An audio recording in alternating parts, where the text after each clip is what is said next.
Yes. Yes. Well, first of all, I want to say a huge welcome to you all. I'm so happy to hear you. I'm so happy to see you.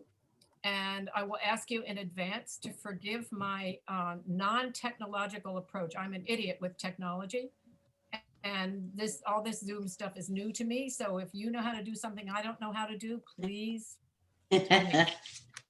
So I will do the best I can, and I think we can at least get started with introductions now. So I made a sheet of paper today with a list of your names, which I have here.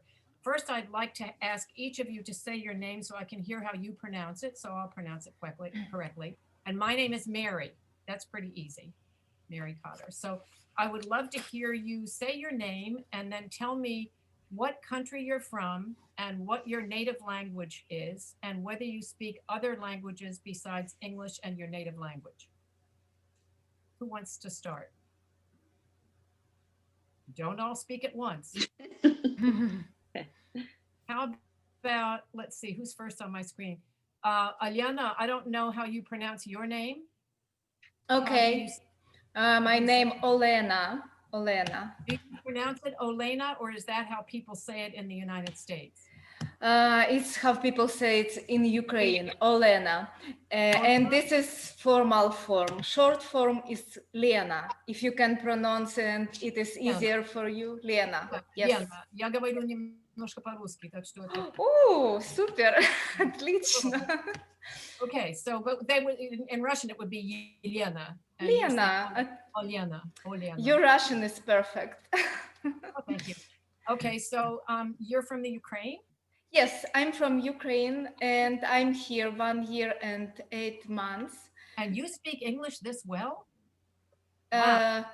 Thank you. I learned English myself in Ukraine when I was, I think, 20-year-old. And then I not really use it. But then I started to communicate with my future husband, actually married here. And of course, my English is better now. Oh, yes, you're speaking it all day, probably. Thank you. Yeah. So, do you speak other languages besides English and Ukrainian? Yeah, Russian, Ukrainian, and English. Okay, good. Okay. And then I see Ingrid. Do you all know each other, by the way? Have you met each other? Yeah, some people. I met Ingrid, Olga, and Galina. Okay. All right. So Ingrid, you're next on my screen. Yeah, my name is Ingrid. I'm from Brazil. I speak Portuguese. Yeah. Okay. I arrived here in the US on March. Just this year? Yeah.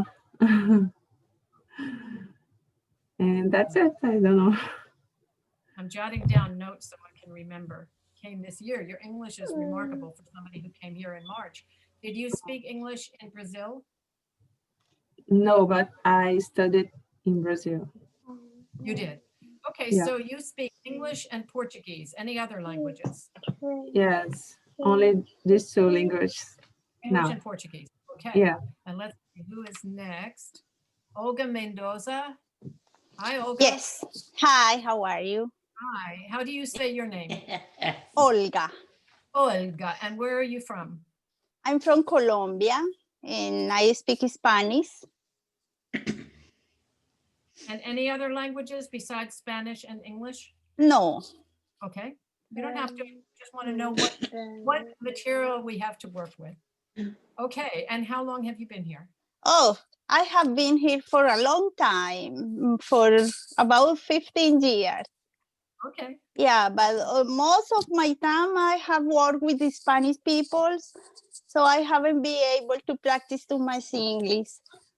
Yeah. So about 2 years ago, we moved to West Haven from Stratford. Okay. And yeah, and I start to study more and practice more English.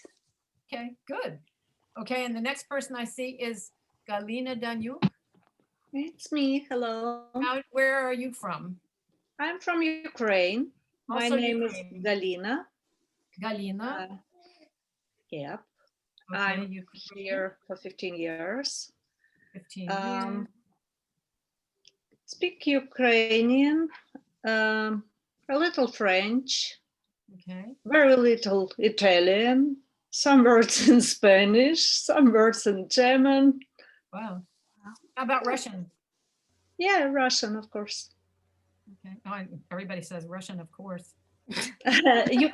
Usually Ukrainians are bilingual, and many of Ukrainians are trilingual, especially the people who lives at the borders. Usually people speak Polish or Hungarian or Romanian also. Right.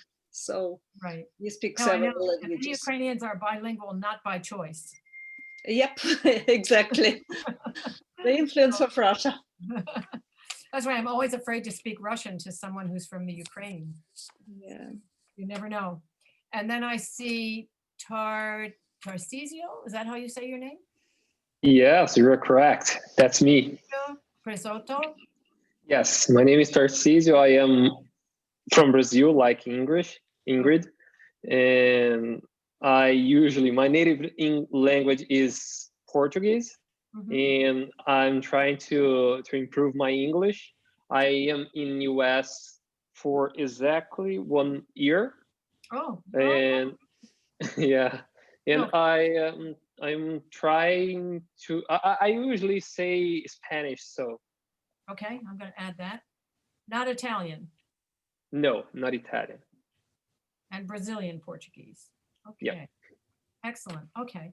So that's everybody who's here now. So I would like to know from each of you, what made you sign up for a pronunciation course? I didn't know what kind of pronunciation course Bill would be here, so I don't know which areas of this pronunciation course you will teach us.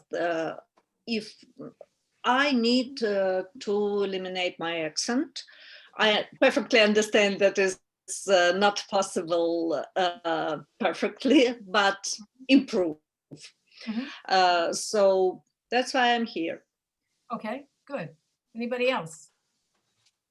How about, I like your accent, by the way. I'm It's sorry? beautiful. Oh, Your accent is But I beautiful. prefer to not have this. you know, you all I love it. You all probably know this, but Americans consider foreign accents very sexy. So, yeah. Every time when I just say hello, the second question would be in conversation. The second phrase would be, where are you from? Very what? Understandably. Where are you Where are from? you from? Where are you from? Yeah. I get that here in America. Where are you from? With my accent. Yeah. Yeah, you know, to have accent, it's okay. It's not a problem. But sometimes I have problem. People just don't understand what I say. I don't feel difference in pronunciation. Some words, like for example, peak, like pick up, and peak of mountain. I don't feel this difference. Like sneakers and sneakers, I cannot pronounce that way. And some ships and but ships, yeah. So I'm already laughing. I hear you. like animal and boat. Yep. I don't understand, to be honest. I don't understand this difference. And when I pronounce only this word, I understand people don't understand me. Yeah. That can be a problem with certain words in English. So, okay. Who else who hasn't told me yet? Ingrid, what made you decide to take a workshop in pronunciation?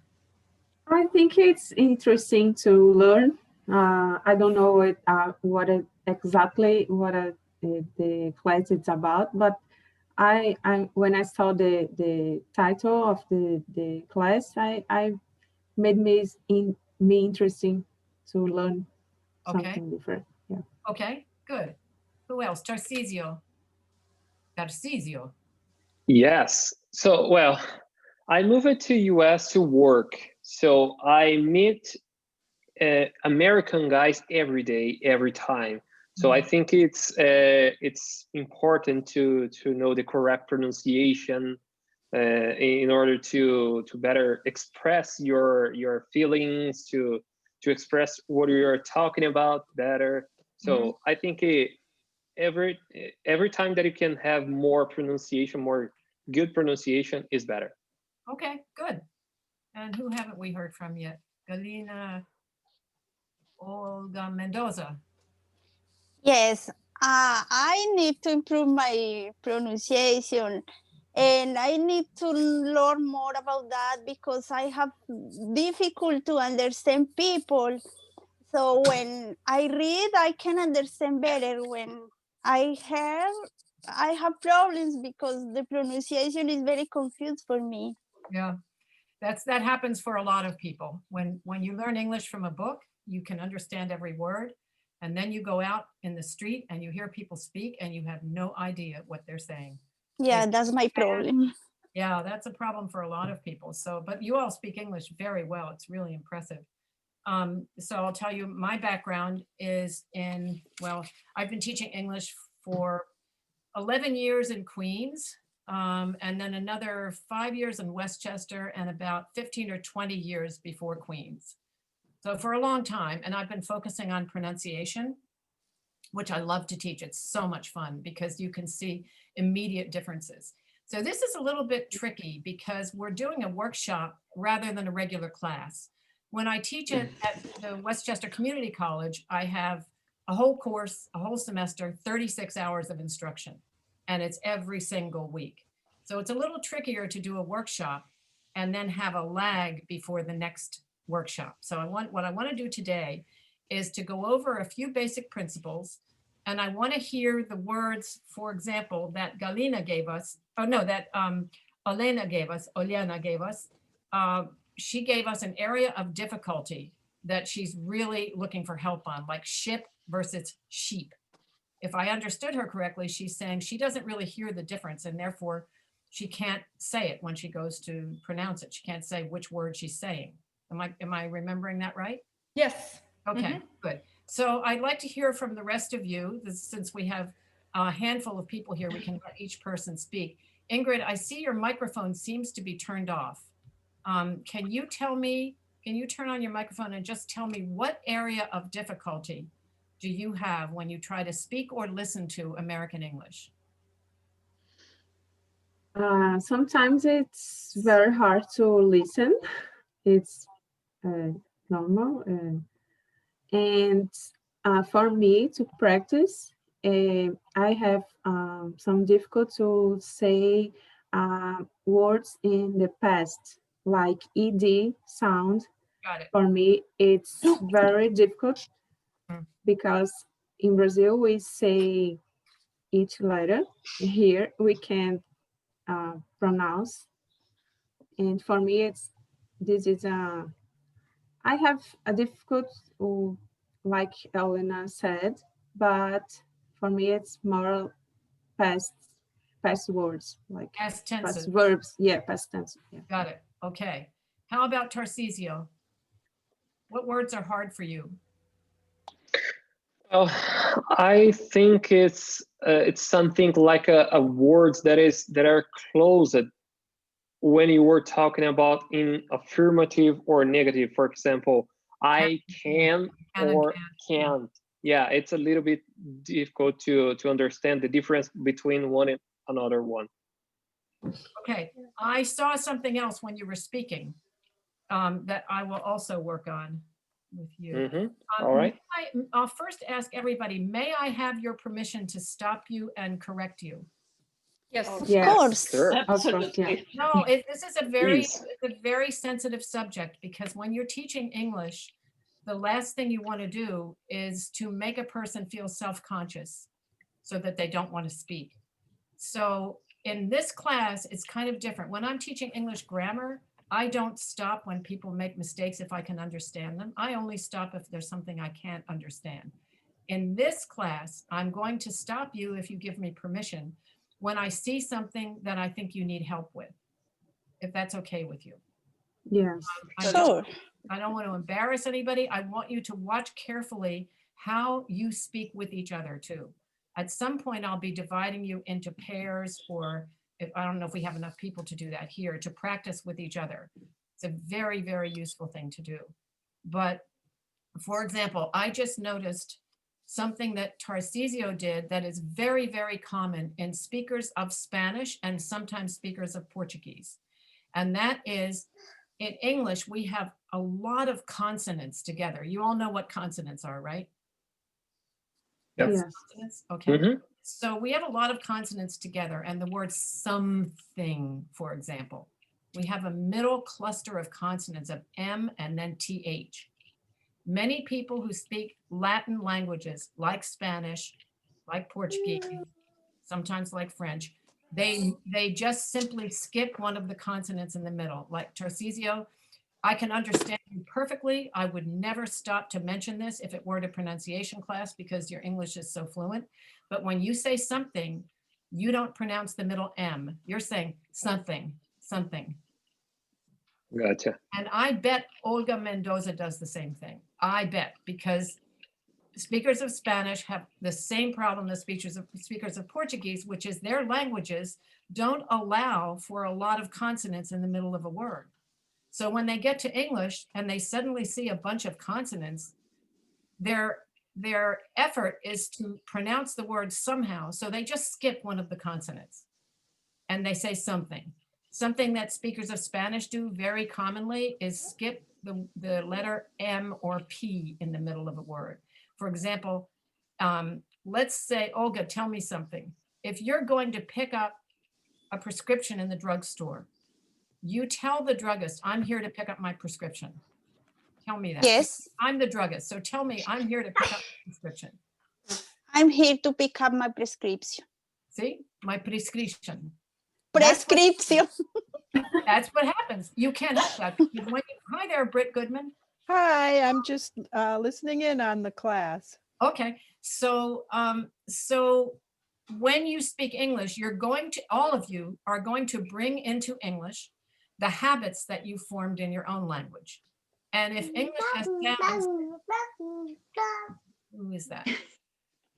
If English has sounds that you don't have in your own language, you're going to find a way to cope with those sounds. We don't have any Italian speakers here tonight, but it's always fun to work with Italian speakers for this reason too, because in Italian, you cannot end a word with a consonant, like consonant. You can't end a word in Italian with consonant. And that's why when you hear Italians speaking English, you will always hear them add a vowel at the end of words. They speak like this. I have come here to tell you something. Does that sound familiar? Come here to tell you something. They're adding a vowel at the end of every word because that's what their language requires. In their language, you do not stop at the end of a word without having a vowel. Interestingly, in reverse, when they bring English words into Italian, they add a vowel to those words. So for example, for breakfast, you have toast and coffee. If you're speaking Italian, you don't say, I eat toast. You don't say, mangio toast. You say, mangio tosta. They put an A at the end of the English word that they're bringing into their language to make it conform to the rules of their language. So I expect that you all will be doing that. When we're learning foreign languages, we do the same thing. We Americans, we bring our American sounds into the foreign language we're learning. So the big problem with learning pronunciation, in my experience, or with teaching pronunciation, is that many of the older textbooks we have rely on a practice that's called listen and repeat. So the teacher says, say the word like this, sit. And the student says, seat. And the teacher says, no, sit. And the student says, seat, seat. I sit down. And the teacher says, no, you sit down. And you go back and forth and back and forth. And the teacher just keeps repeating the English word. And the student tries to pronounce the word in English, but they don't have that distinction in their own language. They don't have a distinction between E and I. So they cannot do it. They may or may not even be able to hear it. Asian speakers, for example, cannot hear the difference between L and R in English. So they say, for example, I like ice cream. They say, I like ice cream, ice cream. I like ice cream. It comes out however it comes out, because in their language, there's no difference between those two sounds. They're interchangeable. So that's what we're up against when we're learning pronunciation or teaching pronunciation. So instead of teaching you to listen and repeat, I'm going to do something different. Because if listening and repeating worked, you wouldn't need to have a teacher. You can just go out on the street and listen and repeat, right? But the problem is that you have to be able to hear the differences. You have to have somebody help you to hear the differences, and then to show you how to move your speech muscles and your breathing to make the differences. Everybody understand me so far? Any Yes. questions? Any questions so far? Okay. Does anybody here have a problem pronouncing TH? I don't know. This, that, these, them. Can you all say this, that, these, them? Oh, it's those? problem. Yeah, it's not. You can easy. say it, okay? You're good? Everybody Yeah. else? You cannot? You cannot No, say. it's not easy sound. It's always problem. Okay. We don't have the sound in our language. You don't have the sound. That's why I'm asking if you can say them. Those But are, it's many different sounds in Russian, Ukraine, and English. Our R, you know, if you know Russian, it's also R, not R, like here. yeah, it's a different kind of an R, but I'm concentrating on, I want to concentrate in this workshop on things that make a difference in understanding.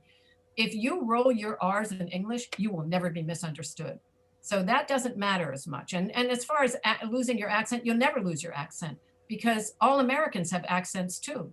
You just can't hear them as well as we can because we're used to them. But I was raised in St. Petersburg, Florida, and in Florida, they'll talk like this. They don't talk like we do. Oh my God. You hear the difference? Stop. And Stop. in the Midwest, they have a different kind of accent. They say, for example, hello, everybody. I'm here to tell you about Anazyme toothpaste. In the past 2 years, I've been using Anazyme and I've had no new problem. That's the way they talk in the Midwest. It's a different kind of pronunciation. They have an accent. And if they come to New York and they want to get a job on television, for example, the first thing they do is they try to reduce their Midwest accent or reduce their Southern accent. So everybody has an accent, where none of us is going to lose our accent. So the idea is to make yourself as easy to understand as possible, whether you have an accent or not. And also for you to be able to pronounce things as easy as possible for yourself, inside yourself, to feel comfortable with it. And to make it easy to understand people on the street. And there's a trick to that. I'll be teaching you a couple of tricks. So let's see. Oh, first I want to ask you if you've ever heard the term Schwa. Have you ever heard the term Schwa? No. Okay. So did any of you print out the paper that Tammy sent out? Yes. Excellent. Okay. I wanted you to be able to take notes on that paper. Does anyone here not have that paper? I have it at my I have it in my computer. Okay. Well, you can't mark it when it's on your computer. I was hoping you'd have a printout, but if you don't, we'll make it work anyway. It doesn't matter. Have we lost Tarcisio? Disappeared. Okay. No, so, I'm still here. Oh. That's because I Yeah. opened the paper you sent, and when I open the page, my video keeps off. okay. So this paper, you don't have to memorize this paper or anything like that.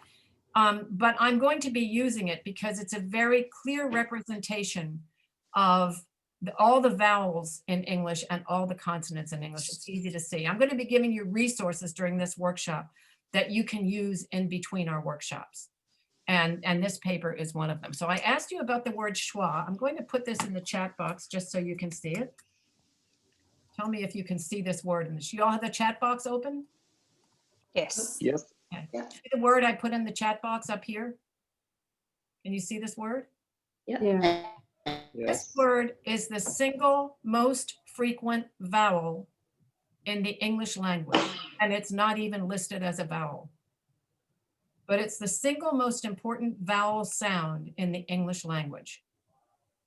from speaking the English that you do, can you think of the most frequent sound that you're probably saying? O. A. A? O. Oh, close. A, I think. You think A? Nope, that's not the most frequent. Just wondered if anybody was aware of it. So the most frequent sound, wait a minute, I can change my light so you can see better because you need to see. Wow. I know I'm sitting in, is that better? Yes, it is. Okay, so the thing is I can't see now. I want to go, okay, I'll confess, I'll confess. So the most frequent vowel sound in English is called schwa, and I'm going to make the sound right now so you'll know what it is. Are you ready? Yeah. Yes.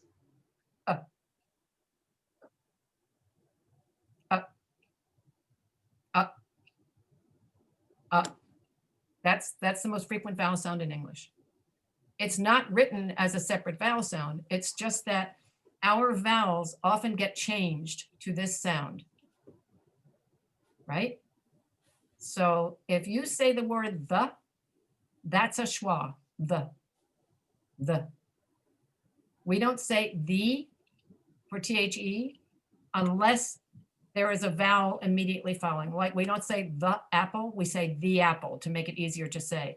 But for words that start with a consonant and they have the before them, we always pronounce it the. Look at this word. I'm putting a long word on for a reason. See that word? Does anybody know or recognize that word?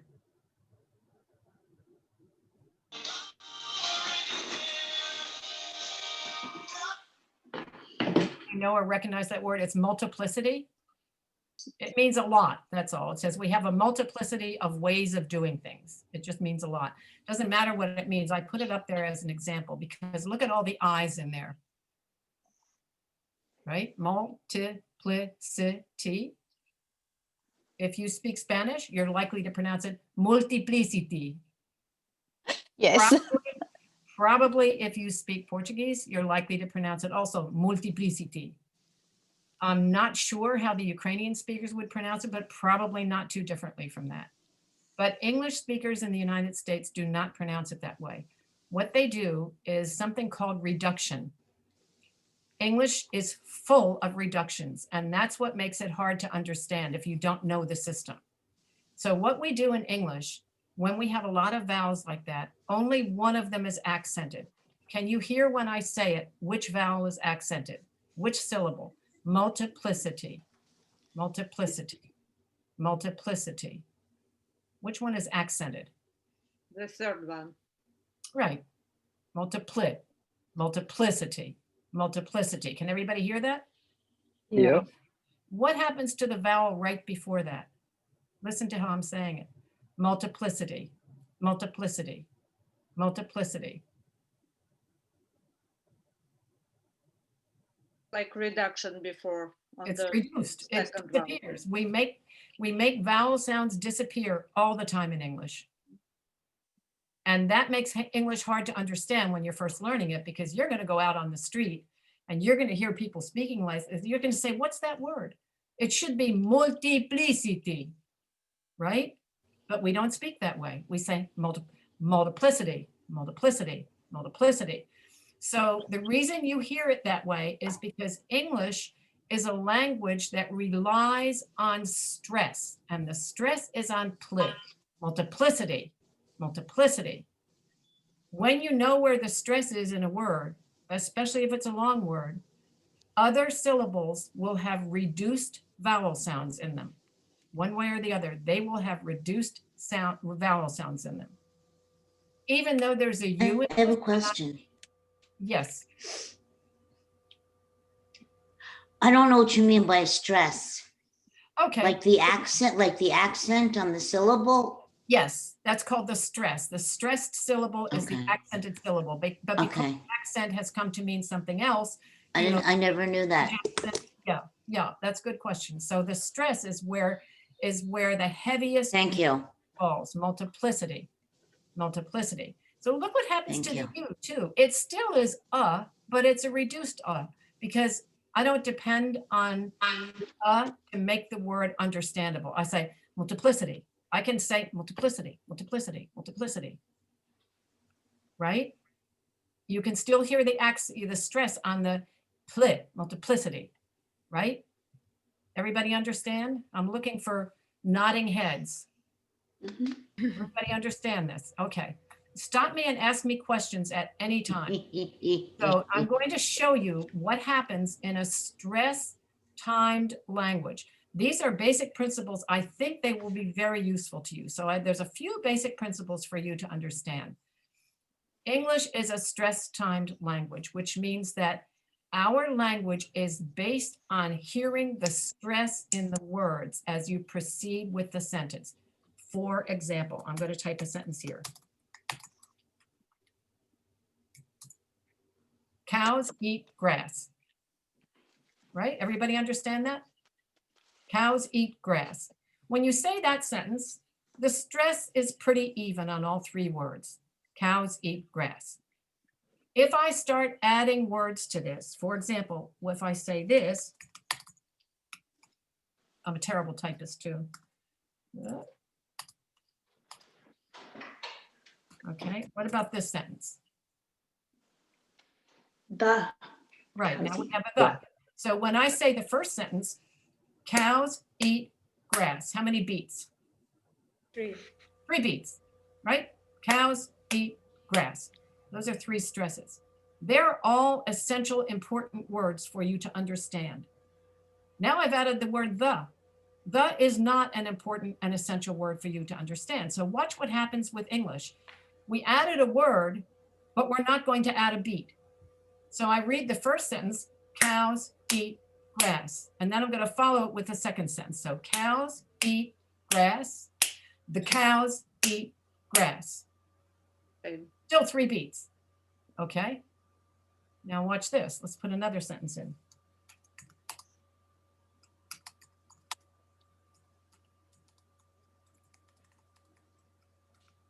How many beats is that going to have? How many stresses is this going to have? 3 again? 3 again. Yep, because the important words in the sentence are cows, eat, now it's turned into eating, but that's an important word. You have to know that verb, and grass. If you say nothing but cows eat grass, if you mean it in the future tense or the past tense and you don't know those tenses, but you say cows eat grass, people will still understand what you're talking about. So watch what happens with the stress. I'm going to start up here. I'm going to start at cows eat grass and then read the second sentence and then read the third sentence. And each of them will have only 3 beats. Cows eat grass. The cows eat grass. The cows have been eating the grass. Everybody hear it? Let's hear you do it. Cows have beats. Cows eat grass. Go ahead, clap. Do it with a clap. Try to do it with a clap and keep on the beat. Cows eat grass. Cows eat Grass. Cows been eating Grass. Cows eat The grass. Grass. So watch what happens. In order to get 3 beats with a sentence this long, what do Americans do?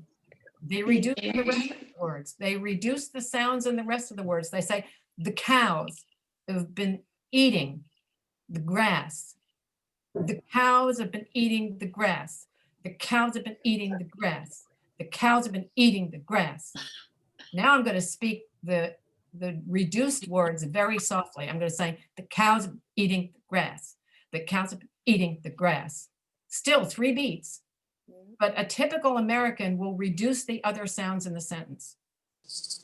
That makes English very hard to understand if you don't know that Americans are doing that, because you're going to be listening for whole words and the whole words aren't there anymore.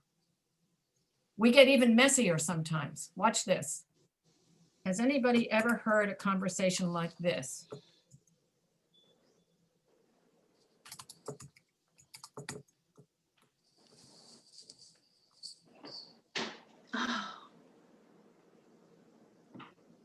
Anybody ever Never heard heard that.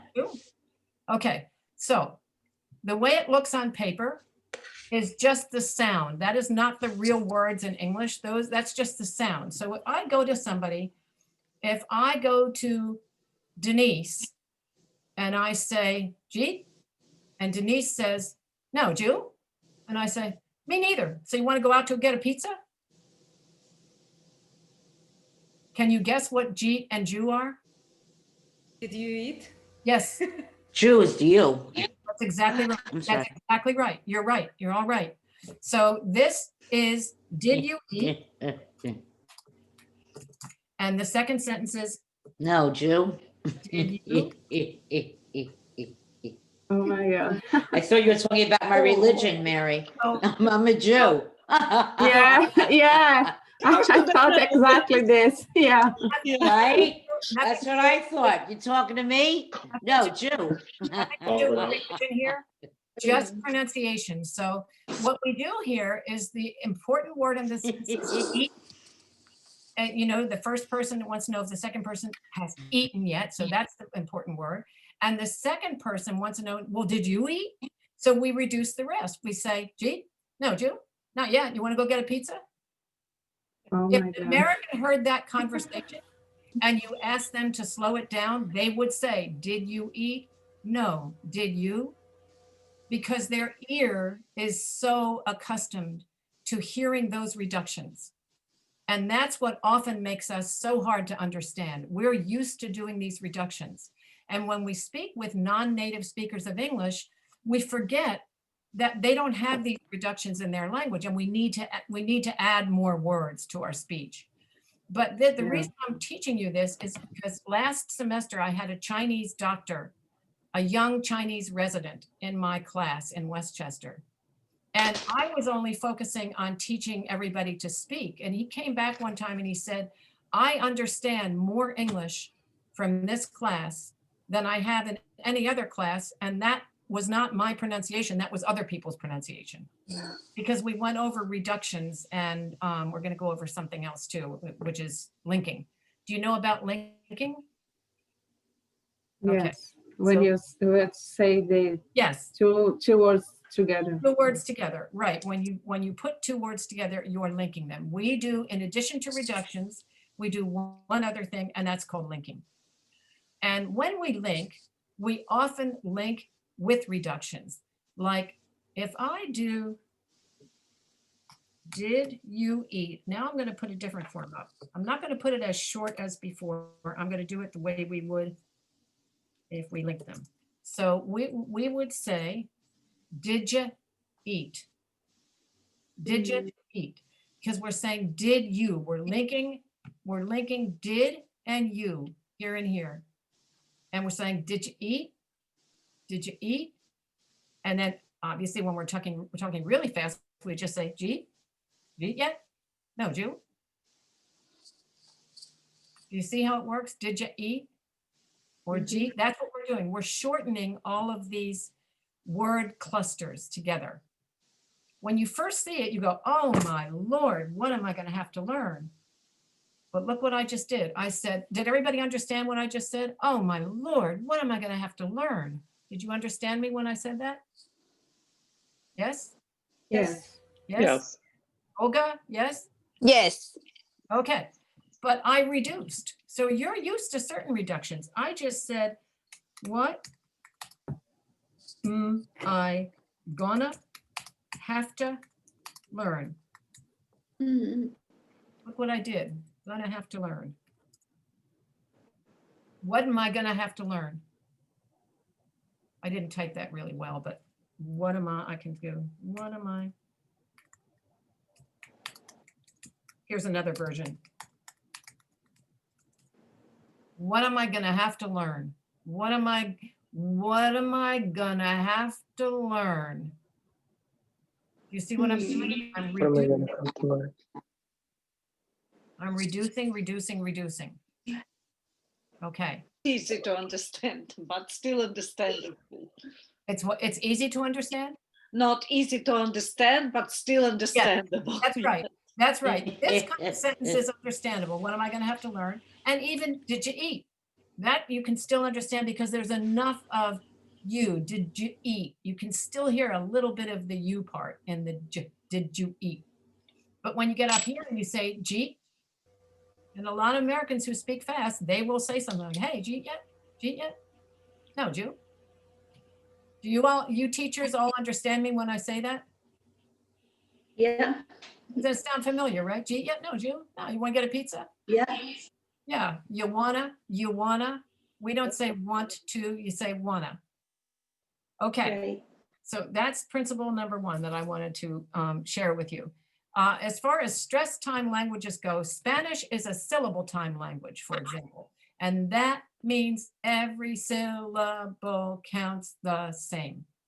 So in Spanish, when you hear Spanish spoken as, let's say, as an American, you hear a rhythm that sounds like this. It's very staccato. Because every syllable is given the same importance, the same value. And that's different from a stress time language where you're listening for the key words and you are shortening the other words. Okay, so we did that. Stress all the time. Schwa, we did the schwa. Whenever you hear in English, you're hearing the schwa sound. The. What am I? What am I? You're reducing an to a when you say, what am I going to have to learn? What am I going to have to learn? What am I going to have to learn? Instead of what am I going to have to learn? Even with to learn, to learn, to learn. Do you hear? I'm not saying to learn. I'm saying to learn. That's a schwa sound. You're going to hear that a lot in English. And you'll get really good at it once you get the idea of stressing the important words in the sentence and eliminating or reducing vowel sounds in the unimportant words in the sentence. Everybody understand that so far? Yes. Does it make any difference to you in when you listen to this? Are you kind of thinking in your own head about what you do with the English language and how this might apply? I know Oliana is because you've already mentioned it. I think Alina's already mentioned it too. How about Tarcisio? How about Olga? How about Ingrid? Are you hearing this in a way that you feel you can use? I think Yes. so. Yeah. Stop me if I'm talking about something that doesn't apply to you, I don't think is useful. Please tell me. I'll talk about whatever's most useful for you. Okay, so I want to, before we go any further, 6:45 already, I want to give you immediately some resources from the internet. You may be using them already or you may not be, but these are resources that I use in my classes and some of them are absolutely excellent. Is anybody here familiar with Rachel's English? No. Type it here. No. This is fantastic. And this is a YouTube channel. You just have to go to YouTube and type in Rachel. Oh, yeah. But spell it She's right. good. See how I misspell English here? Okay, so spell it right. Don't copy She's my good. So I want to, if I can, Tammy taught me about screen sharing the other day. So I want to go to Rachel's English and I want to show you a particular video that applies to something. One of you has said final D's and T's. Who said that is a problem for them? I'll look on my sheet. Me, Ingrid. Who did? Ingrid. Ingrid, okay. So there's a video, I know Rachel has a video on that. Let me see if I can find it. I think I have to open it up and then hit screen share. So let me see if I can do this. English pronunciation class. Let's see, we'll go down to YouTube and we'll type in Rachel's English 6D sounds and see if I can find it for you. Does she have a British accent, Mary? No, Rachel, no? no. Okay, let me find the video and then I'm going to hit screen share. Here we go, 6D sounds. Who's each one? And then So let's get started. Can you see it? No. No. Okay. You may have heard about the stop I T just hit and screen the share, but flat that's T not and the working. true T. You don't Well, see I it. think we can hear it. We can't see it. D consonant is that the D consonant is I voiced just hit and the T share is screen unvoiced. again. So that means the D consonant has multiple pronunciations as well. Okay, so you Let's can't see it start even though I'm with the hitting screen classic. share, right? The true D. Correct. You need to double click it in the screen that you need to share. Say that again. You need to double click in the screen that Share you. screen. Okay, all right. First I hit share screen and then I double click, or I double click first. Let's see. Okay. Can you see it now? No. Okay. No. I double clicked on it. Maybe I double click on it here. Let's try. Yeah. Oh yeah, it's loading now. Can you see it now? Here, Yes. there we go. Okay. I Yeah. don't know what I just did, but thank you for your help, and watch this. Let's just look at this. It's a part of the video so you can see. Have you learned how to pronounce D? Can you hear it? Yes. Yes. Tongue in position, vibrate the vocal cords. Well, there are actually 6 different ways that Americans might pronounce that sound. And today we're inviting superstar Rachel's English teacher, Tom Kelly, to teach you these 6 different ways. When you understand them, you'll figure out how you can speak more natural and easy English. Tom teaches students in Rachel's English Academy all day, every day, and this is part of what he teaches them. So I'm so glad that he's here to do this for us today. We're going to hand it over to Tom in just a second, but before we do, make sure you subscribe with notifications if you haven't already. We make new videos on the English language every Tuesday, and we'd love to see you back here again. Okay, Tom, take it away. Hi, I'm Tom Kelly, Rachel's English teacher with Rachel's English Academy. Today, we're going to talk in depth about a sound in American English that has a lot of different pronunciations, the D consonant. Here are words and 2-word phrases that all use a different pronunciation of the D sound. Dog, mad, ladder, dad runs, did you? Send me. Whoa, 1 letter, 6 different pronunciations. Okay, I'm going to stop it there. Just to let you know, let's see, how do I get you guys back? I have to find out how to get you back. Stop screen Ingrid, share. Ingrid knows. You have to stop screen share. I know, There you go. I'm looking for the stop screen sharing, but all I see is the gallery of faces here without any. Let me kill the Put your mouse on the bottom of the screen. mouse on the bottom of my screen. Nothing happens. Okay. Wait, there's something over here. Let's see. Show thumbnail. Nope. Nothing that says stop screen sharing. Now I can see you all. Let's see. Do I have a bottom of the screen? Do I have a top of the screen? Well, can you all see me? I can see you. Yeah. Yes. I see you. I see you. Yeah. All the little commands are gone, so I don't know what happened to them. But so take a note of Rachel's English, because she has multiple videos, probably over 100 videos on different Thank you. aspects of English, and it's absolutely wonderful. The best thing about her channel for me, the reason I use it in my classes, is because she has many videos where the camera is only on her mouth. So you can see exactly what she is doing with her mouth to make the sound.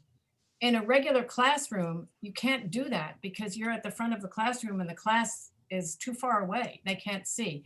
But on a video, you can see it really, really well. And I am going to try to work with you today just on that E and I sound, because that is a problem for most speakers of English when it's not their native, the difference between English and their native language does not contain that sound difference.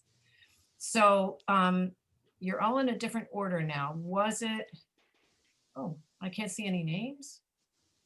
Oh my, show active speaker video, show gallery view. Okay. I can see Denise's name and nobody else's. This is bizarre. I don't know how to get the screen back, but anyway, we'll work with it the way it is. So And we're not going to do the chart today. Okay, E and I. I'm going to try to show you with my mouth. Who is the first person who raised the E and I? Was it you? Elena. Yeah. So this is the difference between muscles in your mouth. Forget your ears.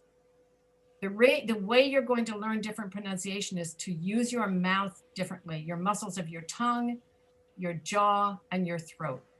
So if you say, as you have the sound in your language, E, E, E, exaggerate it as much as you can. Let me see you exaggerate it. E. E, right. E, E. What are you doing when you exaggerate it? What are you doing with your mouth? Yeah, open lips. Yes. Open how far? What direction? Horizontal. Right. E, E. Where is your tongue? E. By the teeth. Behind. What is your tongue touching in your mouth? Nothing. Oh, yes. Oh, yes, it is. E. E. Where Teeth. Oh, the lower. Exactly. Who said teeth? I said. Right, exactly. Your tongue touches your teeth on both sides. If you say E, E, try it. Everybody try it. E. It's a smiling vowel. So you say E. And notice how your tongue does not touch the roof of your mouth in the middle, but it touches your teeth on both sides. E. E. Okay, good. When you say the sound I, it does not. Your tongue does not touch your teeth anywhere. So watch what happens to my mouth when I go from E. I. I. Got it. You got it. Try it. Yeah, no, try it. Okay, that's it. It sounds like too hard, like our Russian we say It is not. If you can try to remember the Russian it is not that sound. We don't have that sound. Yeah, I know. But it will help you to say the English sound because the Russian sound is made in the back of the throat. The that's made back here.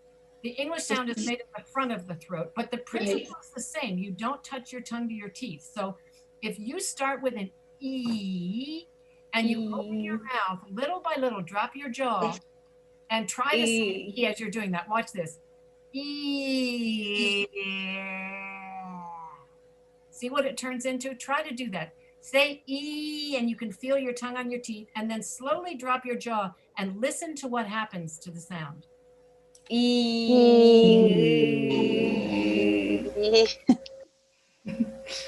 you hear? You will make the sound I whether you like it or not, whether you're trying to or not. If you drop your jaw from the E position, you can no longer say E effectively. Because to say E, your tongue is touching your teeth. Once you release your tongue from your teeth, the sound becomes I. So it's E,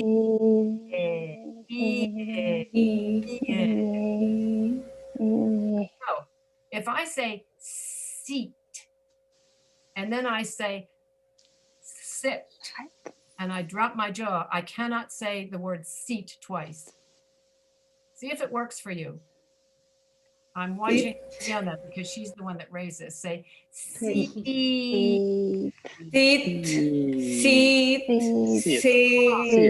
Yes, that's it.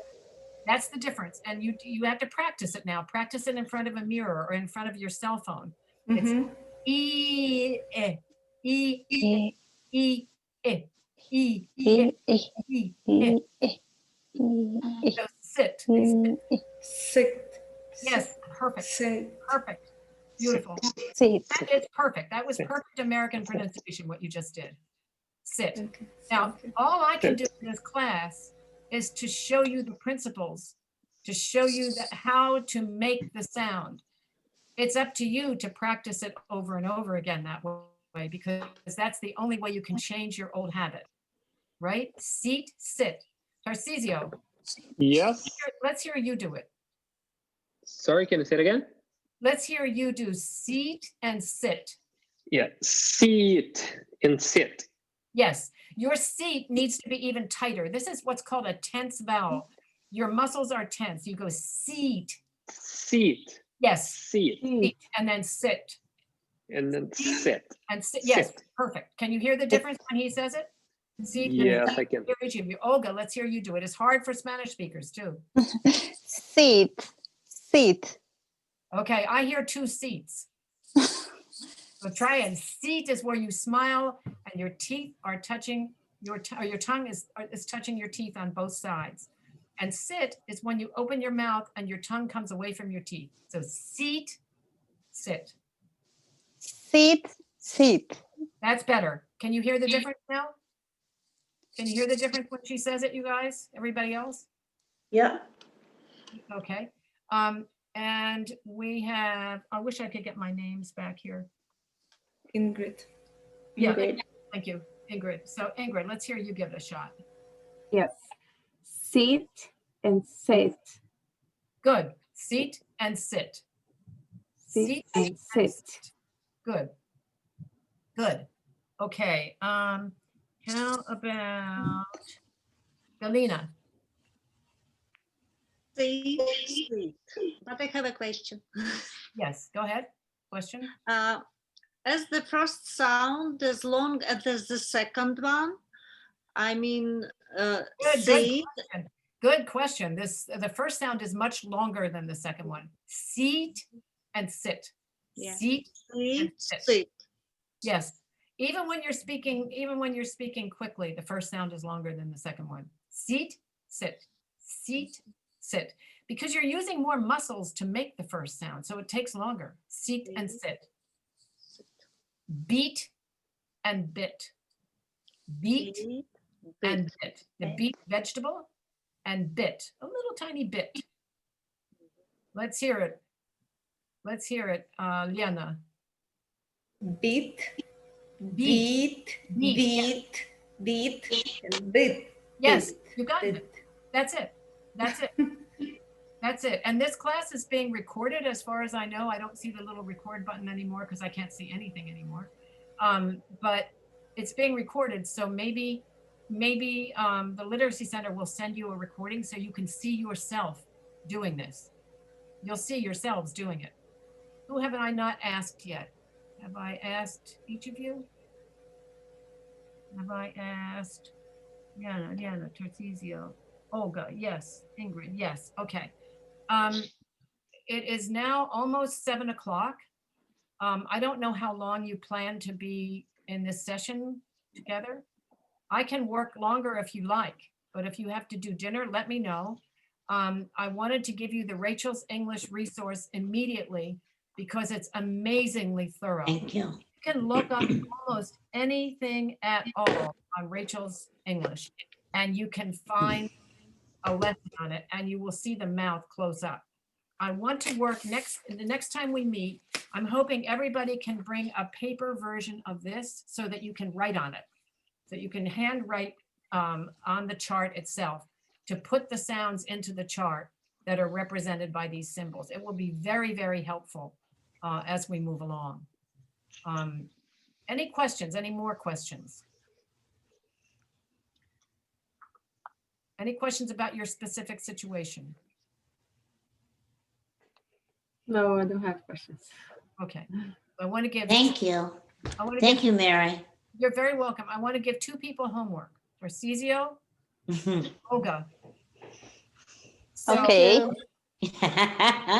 So it may be homework for everybody else too, but I want to make sure that you 2 know when you say words in English that have M or P in the middle, I want you to practice putting your lips together like something. Something. Something. Yes. Something. Something. Something. Yeah, Something. your lips must Something. touch in the middle of that word. If your lips are not touching, you're not pronouncing it right. And for many words, it won't make a difference. People will understand you anyway. For some words, it will make a really big difference. Like the same thing with seat and sit. If you put SH there and you say sheet, and you don't say it right, it's going to make a big difference. So you want to learn to get these sounds right. So, and the other thing is, even when people can understand you, some Americans are very gracious and kind when they see that you're learning to speak their language, and others are really rude. I don't know if you've had that experience yourself. You may not have, but Americans will sometimes they'll say, "What did you say? What was that word? Why don't you speak English?" You know, Americans sometimes can be very snotty, probably because they can't speak any language but English, and maybe not very well at that. But many Americans are helpful, but some Americans will make fun of you or ridicule you if you systematically pronounce words the wrong way, in a way that irritates them. I'm not saying you should learn English in order not to irritate these people, but your English will be better if you focus on the things we're talking about here. So hearing the middle consonants, something, prescription, there's a whole list of words with middle consonants. Practicing those words will help you a lot. Distinguishing between E and I is a super important sound. And any other sounds that you want are likely to be on Rachel's English. I have now your email addresses, and I would like to send you some additional resources by email if you would like to have them. Yes, Sure. please. Sure. Some Yeah. videos to watch. There is a brilliant, brilliant man in England whose name is Adrian Underhill. This is his chart, Adrian Underhill's chart. I just wanted to make sure that all of you understand British English. Do you understand British English easily enough? Who knows? Not everything, On the but same level. Well, I have trouble understanding. Like I do too. if I watch a British film, I have to use subtitles because they speak fast and sometimes I don't understand the Yeah. yeah. Scottish is worse. Yes. Scottish is Very impossible. Yeah, but we're not talking about Scottish. We're only talking about English here. But No, yeah, if you can understand English. if you can understand British English, Adrian Underhill, I just wanted to know that because he speaks with a British accent, but he speaks very slowly and his English is beautiful. You will hear some different vowel sounds when he speaks. And when he explains his chart, you will hear the vowel sounds with or the consonant sounds with an English R, for example, which is different from an American R. But you'll know those. And those are not important differences for now. The important aspects of this chart for now are the vowel sounds. And he's very good on these. So I'm going to send you a resource for him. And I will send you also possibly Jennifer's English. There's another teacher called Jennifer on YouTube. She's very good too. Rachel, to me, is the best of the best. So if you only have time to access one, access Rachel. And Tarcisio, I just realized who you remind me of, who you look like. Okay. Uh-oh. You look just like an American comedian named Jimmy Kimmel. Yeah, I do. I'm sure people have told you He that. does. You look just like Jimmy Kimmel. Yes. Yeah. Oh, really? Yeah. It's been bothering me this whole time. Like, I know that guy. I know that Yes. guy. Jimmy Kimmel. Yeah. I agree. Yeah. So if I can figure out how to make Zoom work better and how to get you all back in the way I saw you originally for our next session, I will bring in some more videos to show you. And I'm going to ask you to do a couple of things with the video. I'm going to ask you to listen and tell me what they said. Because they're going to be All right. introductions, linkings, and reductions. And I'm interested to hear how much you will pick those things up. And then also you might want to try taking a single sentence from anybody you like on YouTube. I suggested, what is that woman's name? She's a very famous, well, I'll send you her name. There's a woman who's very famous in the world of personal improvement and psychology. She's very, very famous. And of course, I can't remember her name now, but she gives speeches and her reductions are very noticeable. So I'm going to remember her name. Probably as soon as I hang up, I'll remember her name. You know, Yes. but I remember her name. I'm going to, it almost came. It's a B word. It's a B letter, a B word rather. Anyway, she does a lot of TED Talks. She's very. Brené Brown? No. Yeah. What did you just say? Brené Brown? Brené Brown. Say it again. Brené Brown. I don't know. It's Brené. Brené Brown, yeah. Brené, is her last name Brit, or what is her last name? Brené. Is it both? No. Yes, Brené Brown. That's it. Oh, Brené Brown. Brown. Okay. Yeah, Brené Brown. She's Thank you. fantastic because her English is very, very relaxed. It's very, very typical, but she does a lot of reduction and a lot of linking. So what I was asking my students to do last semester, this was really fun. I asked them to select a Brené Brown video, find 1 minute of speech that she was saying, and memorize that 1 minute. Oh, And that means use subtitles, say it like Brené Brown. Use subtitles, use whatever you want to. You can type it, you can listen and type if you can hear the words, but you don't need to hear the words. You can use subtitles and just copy a minute's worth of speech. And it doesn't have to be Brené Brown. It can be any English speaker, but Brené Brown does a lot of talks on a lot of different subjects. And the one we used in my class was a talk on vulnerability. Vulnerability. If you've accessed that talk, it'll be very familiar to me because all my students memorized one sentence about vulnerability. And my Chinese student got up, the doctor, at the end of the class, and he gave this whole talk about how he had learned in the class to make himself vulnerable by trying out sounds that he was learning in the class and not being afraid to do that. And he was saying, English learning is all about vulnerability. Well, that's not what Brené Brown says, but you'll like her talks. And she's a very good example of casual, relaxed, spoken English with reductions and linking that you can still hear well enough. So if you choose to take on that challenge, I would love to hear 1 sentence or 2 sentences, whatever, next month that you memorized of Brené Brown or anybody else's speeches. It doesn't matter, anybody else's speeches. Right now, I'm trying to learn Italian. Anybody here speak Italian? No? No. I don't either. So, but I'm trying to learn it. I spoke Spanish when I was a child. Well, not when I was a child. When I was in high school, was many years ago during the Cuban Revolution, and I was in a school in Florida, and all the Cubans were coming to Florida to get away from Castro's Cuba. So I was in boarding school. They had a lot of girls coming into our boarding school that spoke no English, and I wanted to speak with them. So I went to the library and I found a book that had Spanish sentences on one side and English sentences on another. No explanations. You didn't know which word was connected with which word, but I just started memorizing them. And by a couple of months later, I was already speaking. By the end of the year, they told me I could not take elementary Spanish the following year because I was too fluent. And that's just from memorizing sentences in that book and using them. So now in Italian, I have nobody to speak with. So what am I doing? I went online and I found children's fairy tales with the audio. So I am working every week on memorizing sentences from children's fairy tales. Lasciate che vi racconta la storia di un pollo. I suoi amici lo chiamano il polletto Carletto.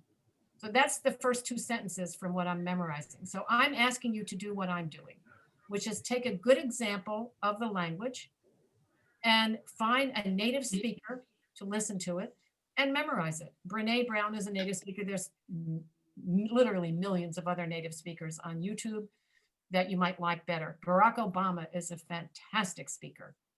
His speech is not as relaxed as Brené Brown because he's usually speaking in a more official capacity. You know, he's usually giving a speech to the United States. Yeah. Brené Brown is giving it to a smaller audience and she's not a politician, but it doesn't matter. Anybody whose speech you like would work. And I challenge you to do that. It's a great way to learn. When I was studying Russian in college, the only Russian that I knew, I was not from Russian background. I never heard it growing up. I started studying it in college. And we had a very old teacher. Well, not ancient, but she was pretty old. And she grew up memorizing things. That's how she learned language. So she made us memorize things in Russian. And to this day, I remember what she made us memorize. Муравей нашел зерно. Он дотащил зерно до муравейника. Но зерно было тяжелое. You guys understand, right? Beautiful, just good What did she pronunciation. say? I am 77 years old, and I learned that when I was 15 years old. And I remember it to this day. And it is, an ant found a grain. Now I understand it in Russian, so now I have to translate it back in English. An ant found the grain. He dragged the grain up to the anthill, but the grain was really heavy for him. So I remember that. And then I moved on from there to memorizing Russian poetry because I wanted to get the pronunciation right. So back then they didn't have YouTube, they didn't have the internet. So I took a 33 RPM record to the basement and I put it on the record player and I listened and I read the poem at the same time. To this day, I can remember Pasternak. Мело, мело по всей земле, во все пределы. Свеча горела на столе, свеча горела. Под летом роем морской летит на пламя. Слетались хлопья со двора, как он раме. Do you understand me? Yes, of course. Perfectly. Do you know, by the way, that there is a song with these words also? Oh, excellent. Well, I memorized several. I memorized, and this reader on the record was very dramatic. She didn't just read like she read like this. Чуть ночь, мой дьявол тут, как тут, за прошлое моя расплата. Придут, и сердце мне сосут воспоминания разврата. Когда раба мужских причуд была я дура ясновата. You understand me, right? Yes. You even, your accent is so small, you speak so clear. I know. Very When I run across Russians in this country, they ask me how long I've been here. Yeah. Wow. I learned from the pronunciation of those speakers on recordings. And that I'm telling you this because that's what I'm asking you to do. You have a big benefit that I didn't have. You can watch on YouTube and you can watch their mouths move. Yeah. You can see what muscles are being used. That's what I'd like you to focus on. What muscles are they using? What is my tongue doing? What is my jaw doing? How is that different from what they're doing? What do I need to do to change it? Do you see what I mean? It's just a really important way to listen. And then when you start to speak, do what they're doing, but feel the muscles. Okay? Thank you for letting me sit in. I have to go. Thank you. Oh, you're very welcome. Any questions? Any questions from anybody else? Thank you very much. It's Thank you. Thank you. Was this helpful for you? Yeah, very helpful. Yes. Completely, yeah. Thank you. It was. Yes. Working with each of you on specific sounds, just some of you on some sounds, but I welcome you to ask me anything you want, to make a list of questions. I'm going to send you a list of resources. If you want to email me, you can. I'm not great at answering email quickly because I have 100,000 or more than 100,000 emails in my inbox. So, but sooner or later I will get to it. So your issues, let me know, make a list of what words are hard for you or what sounds are hard for you, and we can work on them again next month. Okay. Okay. Thank you. Thank Thank you. you so much. Bye-bye. Happy you so much. holidays, everybody. Happy Happy Thank holidays. you. too. Bye-bye, Jimmy Kimmel. Bye. Oh my God. I wish I could. Wait a minute. Maybe I can. Hold on one second. Don't go away yet. I have to show Tarcisio this. If I can figure out how to do it. Hang with me. Move this window over. There we go. Image. Oh no, it can do it. We can do it on YouTube, can't we? Tarcisio, are you there? Tarcisio, are you there? I think he is, but I can't. Oh, he Okay. can't. Well, we'll do it next time then when I'm better at this. Yeah, But he does look just like. Oh, look at that. Look at I that. have a picture here. Of Jimmy Kimmel. Oh yeah, you do. Look at that. But I don't know. He can't see. Oh, he left. That's okay. It's not important. Yeah. It's just the Yeah, resemblance. but it look like. Yeah, look it's like such it, yeah. such a strong resemblance. It's just amazing. Okay, guys. So I will see you next month. I think it's the same link. Tammy will tell us.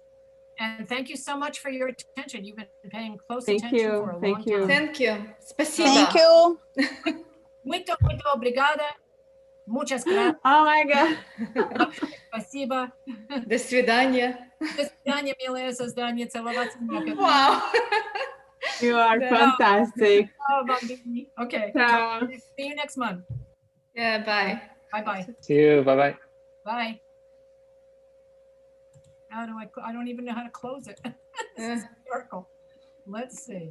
Oh, because it's not reading as Zoom. Look at that. Mute more.